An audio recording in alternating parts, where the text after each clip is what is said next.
गौतम बुद्धांच्या शिकवणींमध्ये ध्यान, आत्मविवेक आणि शांततेचा अनमोल संदेश आहे. या गोष्टीला सुरुवात करायची तर आपण एका जंगलात घडलेल्या एका प्रसंगाची गोष्ट पाहू. एका काळी एका सुंदर जंगलात अनेक साधक ध्यानधारणा करत होते. त्यांच्यात एक साधक होता, अर्जुन. अर्जुन अभ्यासात निपुण होता आणि तो नेहमीच बुद्धांच्या उपदेशांवर कठोरपणे चालत असे. परंतु काही दिवसांपासून त्याच्या मनात अनेक शंका उत्पन्न होत होत्या. त्याला वाटायचे की त्याच्या साधनेत काहीतरी कमी आहे, परंतु त्याला ते काय आहे हे समजत नव्हते. एके दिवशी अर्जुन बुद्धांच्या भेटीसाठी गेला आणि त्याने त्याची मनस्थिती बुद्धांशी शेअर केली. भगवान, अर्जुन म्हणाला, मी खूप काळापासून साधना करत आहे, ध्यान करतोय, परंतु माझ्या मनात अजूनही अशांतता आहे. माझ्या साधनेत काहीतरी कमी आहे का? बुद्ध हसले आणि त्यांनी प्रेमळपणे उत्तर दिले, अर्जुन, तू खूप प्रगती केली आहेस, परंतु तुझ्या मनात शंका आहे आणि ती शंका तुझ्या मार्गावर अडथळा ठरते. मग मी काय करू भगवान? अर्जुनने विचारले.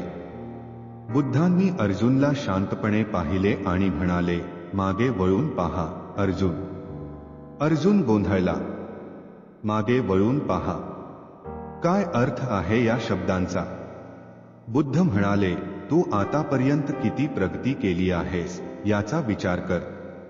कधी कधी आपण पुढे जाण्याच्या धडपडीत आपण जे आधीपासून मिळवले आहे त्याची कद्र करत नाही.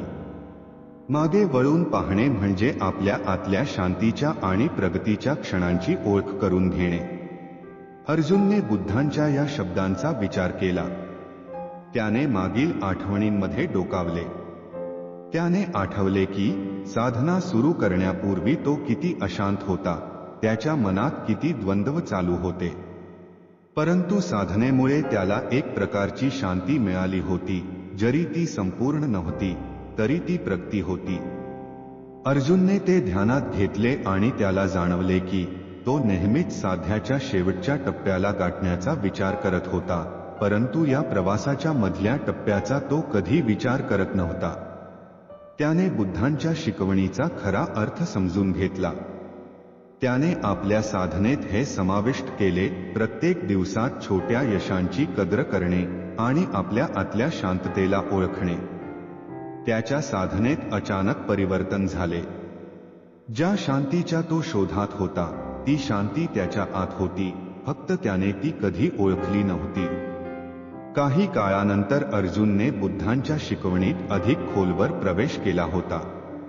एका वेळी तो एका अत्यंत प्रतिकूल प्रसंगातून गेला. काही जण त्याच्या साधनेवर टीका करत होते आणि त्याच्यावर खोटे आरोप करत होते. अर्जुन खूप दुखावला आणि त्याच्या मनात राग उत्पन्न झाला. अर्जुन बुद्धांच्या जवळ गेला आणि म्हणाला, भगवान, माझ्यावर खोटे आरोप करण्यात आले आहेत. मी काय करावे? बुद्धांनी त्याच्याकडे पाहिले आणि हसत म्हणाले, अर्जुन, संयम ठेवल्याशिवाय तू साधना पुढे नेऊ शकत नाहीस. विरोध आणि आरोप हे तुझ्या संयमाची परीक्षा आहे. म्हणजे मी काहीही उत्तर देऊ नये? अर्जुनने विचारले. बुद्धांनी शांतपणे उत्तर दिले, उत्तर देण्याआधी तुझ्या मनातील राग शांत कर. जर तुझ्या मनात अजूनही राग असेल तर तुझं उत्तर संयमी आणि शांतीपूर्ण नसणार. आपल्या आंतरिक शांततेला वाचा फोडण्यासाठी संयम आवश्यक आहे. अर्जुनने पुन्हा बुद्धांच्या शब्दांचा विचार केला आणि रागावर नियंत्रण मिळवण्याचा प्रयत्न केला. त्याने त्या विरोधकांना रागावता प्रेमाने आणि संयमाने उत्तर दिले. त्याच्या उत्तरामुळे विरोधी व्यक्तींनी देखील शांतता अनुभवली. अर्जुनच्या प्रवासात आणखी एक महत्त्वाचा टप्पा आला. त्याने आपल्या साधनेत प्रगती केली होती, परंतु अजूनही त्याला एक प्रश्न सतावत होता, सुख म्हणजे काय? त्याने बुद्धांना विचारले, भगवान, खरे सुख कशात आहे?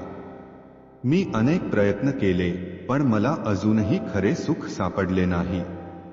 बुद्धांनी एक उदाहरण दिले, अर्जुन, तू एकदा एका समुद्रकाठ जाऊन पाहिलेस का? अर्जुनने होकार दिला. बुद्ध म्हणाले, समुद्राच्या पाण्याला पहा, ते खारट असतं, परंतु त्याच समुद्रातून ढग तयार होतात, तेच ढग पृथ्वीवर गोड पाणी आणतात. सुख म्हणजे गोड पाणी, पण ते मिळवण्यासाठी तुझ्या मनातील खारट विचारांना बदलायला हवे. बुद्धांनी अर्जुनला समजावून सांगितले की सुख बाहेरून येत नाही, ते आपल्या आतच असते, पण आपल्याला त्यासाठी योग्य दृष्टी हवी असते. अर्जुनने हे ऐकून आपल्या आतल्या अशांत विचारांवर काम करण्यास सुरुवात केली. अर्जुनच्या साधनेत आता स्थिरता आली होती. त्याने बुद्धांच्या शिकवणींचा स्वीकार केला होता, परंतु अजूनही त्याला काही शंका होत्या. एके दिवशी त्याने बुद्धांना विचारले, भगवान, जर सर्व काही क्षणिक आहे, तर आपण का साधना करतो? बुद्धांनी उत्तर दिले, अर्जुन, साधना म्हणजे आपल्या आतल्या शांततेचा शोध. क्षणिक असलेल्या गोष्टींमध्ये आनंद शोधत राहणं निरर्थक आहे, परंतु साधना आपल्या शाश्वत शांतीकडे घेऊन जाते. बुद्धांनी पुढे सांगितले की जीवनातील साया अनुभवांमधून आपण शिकतो आणि त्यातूनच आपल्या साधनेत प्रगती होते. क्षणिक असलेल्या गोष्टींवर अवलंबून न राहता आपण आपल्या शाश्वत शांतीचा शोध घ्यावा. अर्जुनने बुद्धांच्या या अंतिम उपदेशाचा स्वीकार केला. त्याला आता समजले होते की साधना म्हणजे फक्त ध्यानधारणा नाही, ती म्हणजे आपल्या मनातील शांततेचा शोध आणि बाहेरील क्षणिक गोष्टींपासून मुक्त होणे. अर्जुनचा प्रवास इथेच थांबत नाही. तो अजूनही साधना करत होता, परंतु आता त्याच्या साधनेत एक नवीन दृष्टिकोन आला होता. तो मागे वळून पाहू लागला, त्याच्या प्रत्येक लहान यशाची कद्र करू लागला, संयमाने प्रत्येक आव्हानाला सामोरे जाण्याचा प्रयत्न करू लागला, आणि सर्वात महत्त्वाचे म्हणजे त्याने खरे सुख आपल्या आतच शोधले. गौतम बुद्धांनी अर्जुनला दिलेला हा उपदेश फक्त त्याच्यासाठी नव्हता, तो आपल्या सर्वांसाठी आहे. आपणही आपल्या जीवनात मागे वळून पाहिल्यास आपण केलेल्या प्रगतीची कद्र करू शकतो. संयम ठेवल्यास आपण विरोध आणि आव्हानांचा सामना शांततेने करू शकतो. आणि आपल्या आतल्या शांतीचा शोध घेतल्यास खरे सुख आपल्याला मिळू शकते. ही गोष्ट आपल्याला सांगते की जीवनात अनेक वेळा आपण बाह्य गोष्टींमध्ये सुख शोधत असतो, परंतु खरे सुख आपल्याच आत दडलेले असते. बुद्धांनी सांगितलेले हे मार्गदर्शन आपल्याला आपल्या जीवनात लागू करू शकतो. संयम, शांती आणि सुख यांचा खरा अर्थ शोधण्यासाठी ही कथा आपल्याला प्रेरित करते. जर तुम्हाला ही गोष्ट आवडली असेल तर कृपया व्हिडिओला लाईक करा, तुमच्या मौल्यवान प्रतिक्रिया कमेंटमध्ये सांगा आणि आपल्या मित्रपरिवारासोबत हा संदेश शेअर करा, जेणेकरून त्यांनाही या शिकवणीचा फायदा होईल. आणि हो, अशाच आणखी सुंदर आणि विचारप्रवर्तक गोष्टींसाठी आमच्या SR प्रकारे YouTube चॅनेलला सबस्क्राईब करायला विसरू नका. पुन्हा भेटूया एका नव्या प्रेरणादायी प्रवासात. नमो बुद्धाय.